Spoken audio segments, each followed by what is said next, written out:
नमस्कार विद्यार्थी मित्रांनो, पुन्हा एकदा तुमचं हार्दिक स्वागत आहे नवीन अशा व्हिडिओमध्ये।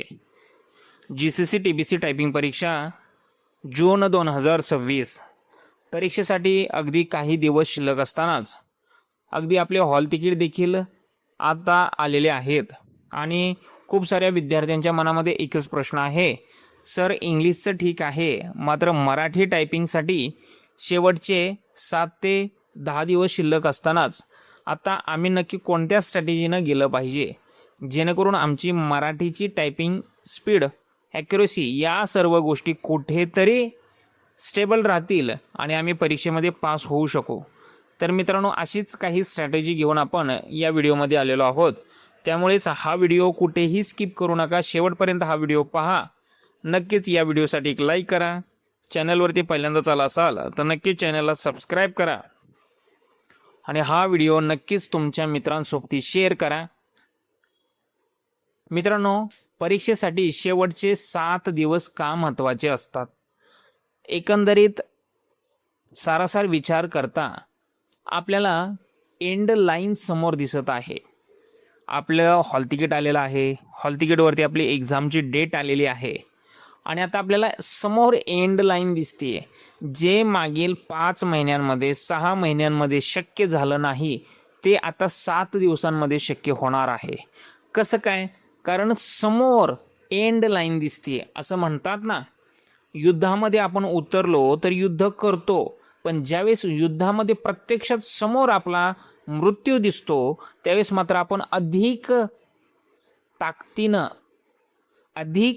ताकदीनं अधिक स्पीडनं लढायला सुरुवात करतो, कारण आता करो किंवा मरो एवढंच शिल्लक असतं। अगदी त्याच पद्धतीनं आपल्या परीक्षेच्याही बाबतीत आपल्यासमोर आता तेच आहे। टार्गेट समोर आहे, दिवस समोर आहेत, कमी दिवस आहेत, मात्र काम जास्तीचं आहे। कुठेतरी आता आपल्याकडे वेळ कमी आहे, टार्गेट दिसत आहे, एंड लाईन समोर असतानाच आपल्यात इम्प्रूव्हमेंट होते, हे लक्षात ठेवा। याच 7 दिवसांमध्ये आपली स्पीड सुद्धा वाढणार आहे, याच 7 दिवसांमध्ये आपली ॲक्युरसी वाढणार आहे आणि या दोन्ही गोष्टी ज्या दिवशी होणार आहेत त्यावेळेस ॲटोमॅटिकली आपला कॉन्फिडन्स हा वाढणार आहे। मग नक्की हे काम कसं करायचं?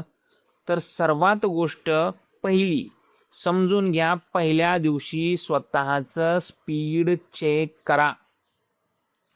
मी जरी तुम्हाला पुढील 7 दिवसाची स्ट्रॅटेजी सांगणार आहे, हे माझ्या वैयक्तिक ॲनालिसिसवरून मी करत आहे, सांगत आहे, मात्र तुमचा काही वेगळा ॲनालिसिस असू शकतो, तुमचा काही वेगळा अनुभव असू शकतो, एक्सपिरियन्स असू शकतो, त्या पद्धतीनं तुम्ही विचार करू शकता। मात्र माझा अनुभवानुसार तुम्ही सुरुवातीला पहिल्या दिवशी स्वतःची स्पीड टेस्ट घ्या, स्वतःची स्पीड चेक करा किती आहे, स्वतःची ॲक्युरसी चेक करा आणि आता टार्गेट ठेवा।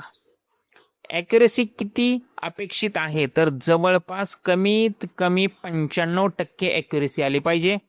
आणि स्पीड किती आलं पाहिजे? तुम्ही जेवढ्या स्पीडची परीक्षा देता त्याच्यापेक्षा अधिकचे कमीत कमी 2 किंवा 3 अधिक स्पीड असले पाहिजे। फॉर एक्झाम्पल, तुम्ही 30ची परीक्षा देताय तर तुमचं स्पीड हे 32 किंवा 33 असलं पाहिजे। कमीत कमीची गोष्ट आहे। जर तुमचं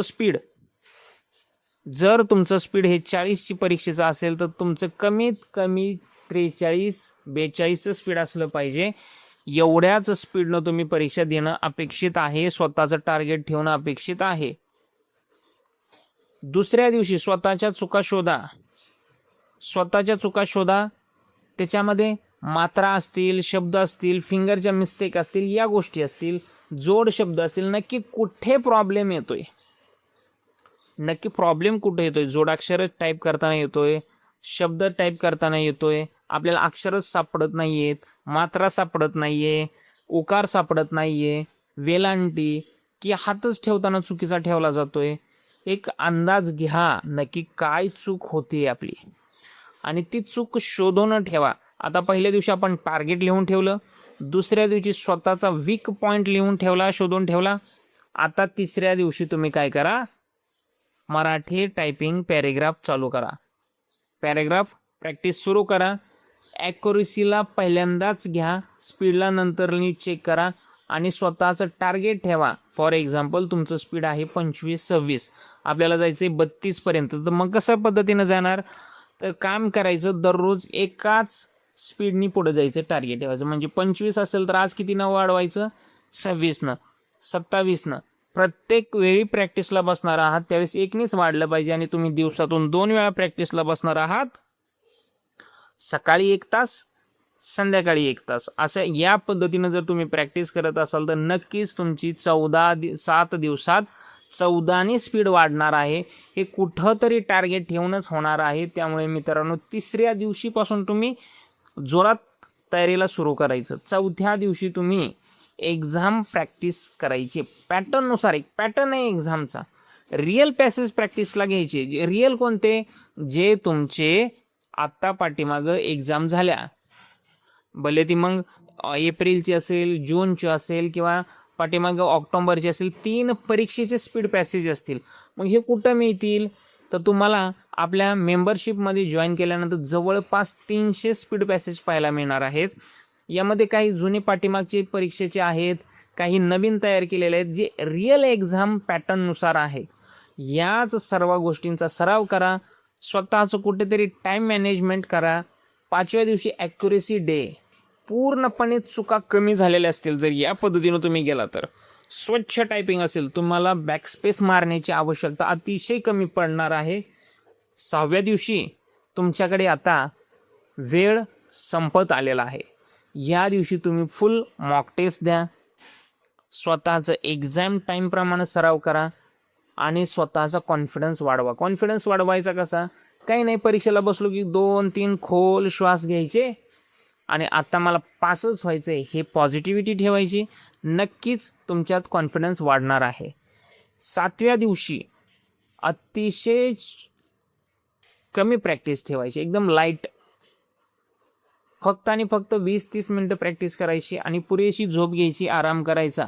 या 7 दिवसांमध्ये मात्र मात्रा, जोडाक्षरे, विरामचिन्हे किंवा तुमचे अजून स्पेलिंग असतील, काना असेल, उकार असेल, वेलांटे असेल, जोड शब्द असतील, काही सिम्बॉल असतील. परीक्षेला तर खरं विरामचिन्हे, सिम्बॉल येणार नाहीत, विरामचिन्हे येतील, कॉमा आणि फुल स्टॉप, मात्र दुसरे कोणतेही येणार नाहीत, असं स्वतः परीक्षा परिषदेने सांगितलेलं आहे. सध्या मला तिकडं जायचं नाही आहे, मात्र या सर्व गोष्टींकडे लक्ष देण्याची गरज आहे. या 7 दिवसांमध्ये ओव्हर प्रॅक्टिस करू नका. नवीन कीबोर्ड वापरण्याचा प्रयत्न करू नका. पॅनिक तर बिलकुल होऊ नका, कारण आपण सराव केलेला आहे, पॅनिक होण्याची गरजच नाही. आणि शेवटच्या दिवशी भरपूर विद्यार्थी ही चूक करतात, 3-3, 4-4 तास सरावाला बसतात. तर असं काही करू नका मित्रांनो. तुम्ही शेवटच्या दिवशी जास्त प्रॅक्टिस करू नका. तुम्ही खरं तर खूप हुशार आहात. नक्कीच कुठेतरी या सर्व गोष्टींचा विचार कराल आणि परीक्षेसाठी तुम्हाला खूप खूप शुभेच्छा. शांत राहा, सातत्य ठेवा, स्वतःवरती विश्वास ठेवा आणि काही शंका असेल तर नक्कीच कमेंट बॉक्समध्ये सांगा. सध्या तरी आपण इथेच थांबूयात. तुम्ही अद्यापही आपली मेंबरशिप जॉईन केलेली नसेल तर मित्रांनो मेंबरशिप जॉईन करा, कारण त्या ठिकाणी प्रत्येक विषयाचे जवळपास 1,500 MCQ विथ एक्सप्लेनेशन, त्याची PDF बनवलेले आहेत. प्रत्येक विषयाच्या वेगवेगळ्या PDF आहेत. त्याच्यानंतर MCQच्या आहेत, त्याच्याबरोबर स्पीड पॅसेजच्या काही MCQच्या स्पीड पॅसेजच्या, त्याच्याबरोबर काही कम्प्युटर फंडामेंटलच्या व्हिडिओ आहेत. PDF आणि व्हिडिओ या पद्धतीनं तुम्हाला संपूर्ण परीक्षेची तयारी फक्त आणि फक्त 179 रुपयांमध्ये तयार होत आहे, ज्याची ओरिजिनल किंमत ही 359 रुपये आहे. मात्र आपल्या ब्रँड स्किलच्या सबस्क्रायबरसाठी, विद्यार्थ्यांसाठी आपण ती फक्त आणि फक्त 179 रुपयांमध्ये संपूर्ण परीक्षेची तयारी देत आहोत. सगळेच्या सगळे MCQ असतील, स्पीड पॅसेज असतील, कम्प्युटर फंडामेंटल असेल, मायक्रोसॉफ्ट ऑफिस, सर्वच्या सर्व लेक्चर उपलब्ध आहेत. तुम्ही आत्ताच जाऊन आपली मेंबरशिप जॉईन करा. काही शंका असेल तर नक्कीच कमेंट बॉक्समध्ये सांगा. सध्या तरी आपण इथेच थांबूयात. धन्यवाद.